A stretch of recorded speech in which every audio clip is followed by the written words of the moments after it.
अंतर्राष्ट्रीय समाचार। बांग्लादेश में ट्रेन पटरी से उतरी, एक की मौत।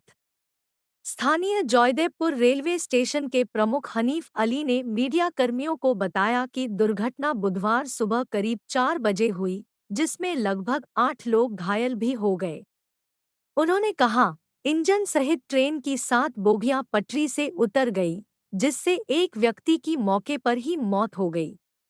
समाचार एजेंसी सिन्हुआ की रिपोर्ट के अनुसार ट्रेन के पटरी से उतरने के कारण राजधानी ढाका से देश के अन्य हिस्सों तक रेलवे संचार घंटों तक बाधित रहा।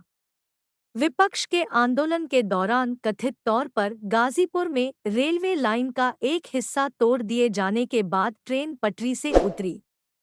समीक्षा के बाद श्रीलंका को आईएमएफ से मिलेगा $337 मिलियन। समाचार एजेंसी सिन्हुआ ने मंगलवार देर रात आईएमएफ के एक बयान के हवाले से कहा कि कार्यक्रम के तहत श्रीलंका का प्रदर्शन संतोषजनक था। बयान में कहा गया है कि अक्टूबर 2023 के अंत तक अधिकांश संरचनात्मक बेंचमार्क या तो पूरे कर लिए गए या देरी से लागू किए गए। आईएमएफ ने कहा कि श्रीलंकाई अधिकारियों ने ऋण स्थिरता बहाल करने, राजस्व बढ़ाने, रिजर्व बफर का पुनर्निर्माण करने, मुद्रास्फीति को कम करने और वित्तीय स्थिरता की रक्षा करने की दिशा में अच्छी प्रगति की है। गाजा युद्धविराम के लिए संयुक्त राष्ट्र के आह्वान का हमास ने किया स्वागत।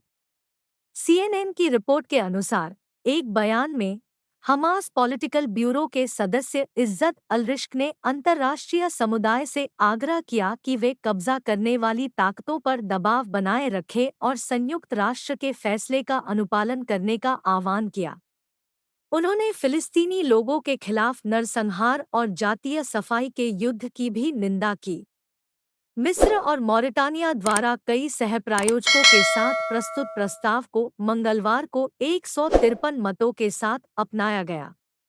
जनवरी से केन्या जाने के लिए नहीं होगी वीजा की जरूरत।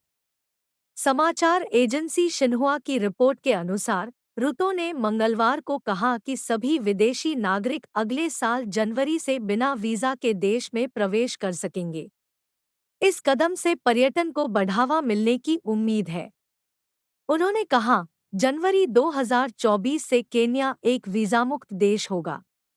अब दुनिया के किसी भी कोने से किसी भी व्यक्ति को केन्या आने के लिए वीज़ा के लिए आवेदन करने का बोझ उठाना जरूरी नहीं होगा।